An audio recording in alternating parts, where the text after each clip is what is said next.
Hello friends, welcome to the new video.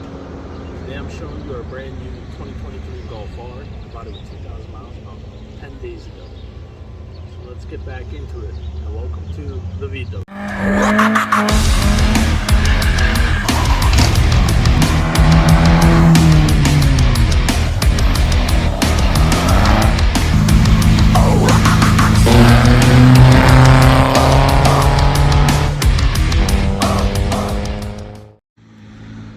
So as you see, it is black.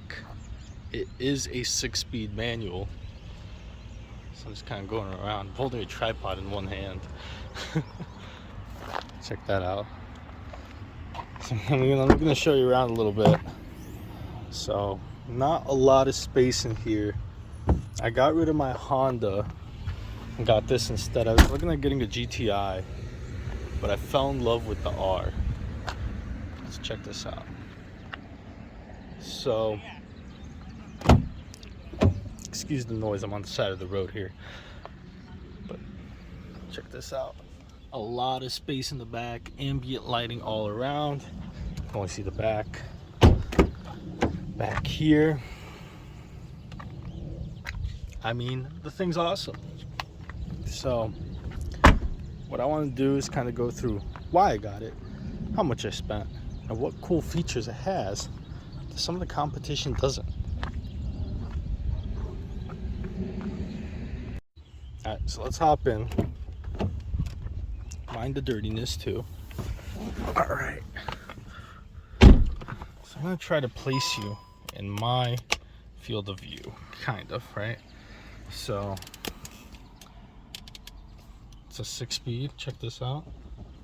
Alright. The knob is low quality. I will be replacing that eventually. Start button's right here. So we put our foot on the clutch. Check that out. So, okay.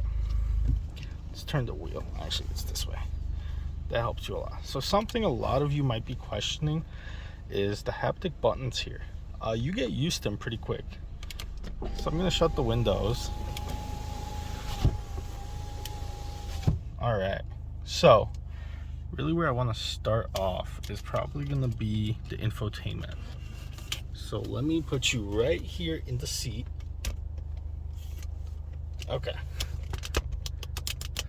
So now you're there and you see everything in a nice view. So I'm going to turn the AC on. So I'm going to show you how to do that real quick. So I'm going to turn my ventilated seats on. I'm going to turn up the AC. So you just slide it. It's really weird, but you get used to it. So a lot of the things that this has that the competition doesn't, it's going to be ventilated seats, it's going to be heated rear seats, it's going to be quite a big sunroof. So if you can see right here, this slides all the way back. So you've got all that. Then obviously the haptic, that's something people don't get. You get used to it quickly. It's got a heated wheel right here. This also has Harman Kardon music. Check that out. So if I can put this here, I'm gonna try to place you in a nicer spot real quick. Let's see if I can do that. All right, halfway there. So now you kind of see, you can see me. Hello. Let me bring you down. Okay, so I'm gonna tilt this up so you're not just looking at me the whole time. It's really easy to use. So it's got some cool R badging here. It's gonna have a Volkswagen badge there. Now all of this is changeable. So it's pretty neat. The haptic's weird. My worst part, I don't know if you can see, it's right here. It's that. Those are the headlight controls. They suck. I'd rather have a switch for that. But for this and this, you get used to it like that. But yeah, let's get into the next part. Let me tell you why I bought this car, how much I bought it for, and what was my reasoning. So I was looking at the new M2, the Civic Type R, this, and Scat Pack Challenger. So I had a deposit on the M2, and I was gonna buy one. It's a bit better performance, a little bit less options, but they kept pushing it back, to the point I'm like, it's gonna take over a year. So I look at the Scat Pack, I really like them, but they're big, they're bulky, and they're not tunable as easy as these are. And the Civic Type R was unavailability, and I don't like how it's very featureless. It's more very tracked. This is daily-ish. So that's kind of my reason on why I got this. Also, one thing I really wanted was ventilated seats. I don't care for the sunroof. I don't care for the heated wheel. I don't care for the power seats. I don't care about leather. I wanted a 6-speed transmission. I wanted ventilated seats preferably. I wanted Harman Kardon, Bose, Alpine, whatever it is. I wanted that. I wanted something that could get 0 to 60 under 5 seconds, which this can. It's about 4 or 5. So those were my criteria. So I looked at Civic Type Rs. I couldn't find one. I called a dealer before I bought this. Couldn't get to him. And I was looking at the Scat Packs, and just something in me said no. And the M2 I canceled. I had one on order. It was white on brown with the 6-speed. And then I found this. So I ended up buying this. I like it a lot. It's quick. It could be quicker, but it's fine for now. It's better than 158 horsepower in the Civic. Brings me back to the Volkswagen world. The next part I want to talk about is how much I paid. So a lot of people won't tell you. They'll keep it a secret, whatever. I'll tell you. So it's a lot. I'll tell you that for sure. It's more than I wanted to spend. It's more than most people want to spend. And the only reason I'm able to do it is because thankfully I still live with my parents. So I'm able to afford it. If I had my own place, I wouldn't have gotten such an expensive car. I paid $53,000 for the car. That's $8,000 over sticker. Even though I had 2,000 miles when I got it, this was the cheapest one I found with the lowest mileage in the whole US out of 16 ones. Now there's like 13. The only cheaper ones you can get had about 20,000 miles, or they were automatic, which was a big no for me. So my monthly payment, it's high. It's about $900. So I want it to be around $750. Now the M2 would have been like $1,300. So I'm saving money when you think about it, right? But it was worth it. I really like the car. I've had the car, I'm thinking now 600-700 miles in about 10 days. I don't drive that much typically. That just tells you how much I like the car. And it's great. I average about 12 to 18 miles per gallon depending how I drive. In this car I like to drive quick. But yeah, it's worth it. So insurance on this with my Mark II, which might be sold next week, so maybe no more videos on that. I've done a little bit more work, but I just drive it around now. It's about 200-ish with both cars. This is full, that one's liability plus comp. So little in-depth info for you. Now I'm 20 years old, so insurance can be more expensive than most. If you're 25 plus, it's gonna be even cheaper, maybe even half that. And if you're under 18, it's gonna be maybe double that. I have no tickets, no accidents, so that helps me a lot. Besides that, I mean, cost of ownership so far, it's just been gas. I fill up at least once or twice a week with premium. It has to run premium 91 plus. There's no 91, so I use 93. It's about 5 something a gallon. Fuel tanks, just like the Mark IVs, it's 14.5 gallons. So right now I have 120 miles of range. That was full 2-3 days ago, but I did go to my friend's down an hour away a while ago, so that's why. But yeah, let's go through some of the quirks, just like Mr. Doug DeMuro. I want to show you some things I think are neat, so let's get into that. I don't know who, but there's someone yelling outside. I'm in like a parking lot, as you see, but here's some things that are interesting to me. So if you go down here for the fuel range, it doesn't tell you how many gallons it has, doesn't show you dashes. It literally just has like a charge bar, basically. You can see that right there. And then it also has the range. So that's strange to me. I like the color, so I'm gonna go show you how you can change that. So basically you go through here. I'm still learning this, mind you, so give me a second. There we go, ambient lights. So now I can change it to whatever color I want. So watch the left of the screen while I change that. So I've kept it at green because it's old school, like excuse me, the Mark I, Mark II. And I don't know if the Mark IIIs were like that. Blue, I might actually keep it changed now. I'm thinking, because the green kind of looks cheap. Purple's, I like purple, but it doesn't look good in this car. Maybe a nice purpley blue. Yeah, right there. So I'm actually gonna keep it at that. And then with that, it also changes this. So now I can have this. So I'm gonna do this. So the bottom, which is the cup holders, and this right here is gonna be that purple color, and the rest will be that. So you can't really see the lighting right now. If I change brightness though, check this out. Oh, maybe that's why. Well, that just lights that up. I don't need that lit up, so I keep that off. Now if I do this, oh, I don't know if the video will catch it. Oh, here we go. Check that out. It's a nice, beautiful blue. Oh, it just went away. I think it's more when the headlights are on, so I keep that low. We'll keep it up a little bit more now because I like the blue better. This I keep off. That's gonna be for the cup holders, I think. So we'll keep that low. Yeah. And then for the floor here, it distracts me, so I keep it off at all times. That's it. That's how you use that. Radio, I mean, there you go. And then turn it off just like that. Besides that, I mean, there's plenty of stuff in here. You've got navigation and maps.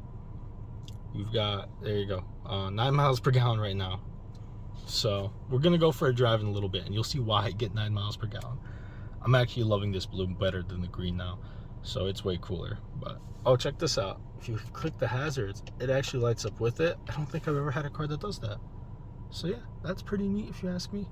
But besides that, the sunroof is also haptic. So let me show you how that works. So if we bring you up here, check this out. And then to shut it, it's really strange. Then you can just shut that. So that's how that's used. You've got a cool little GPS thingy-majiggy right there. This seat is half power for the tilt, but not for the rest. My seat is full power. But yeah, that's the car.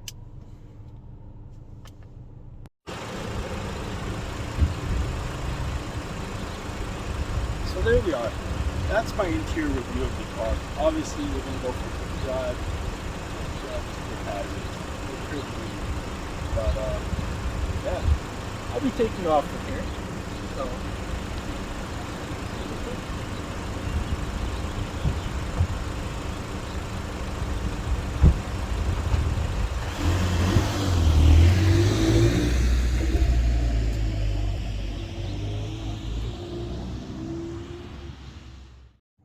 okay, so we're doing a little bit of point of view here. I don't know if you can see clearly or not, but you're gonna have to stick with it. So the car makes 340 horsepower to the dyno, to the brakes, and 280 horsepower torque, but it might make more because I haven't checked the dyno stats on that. So here,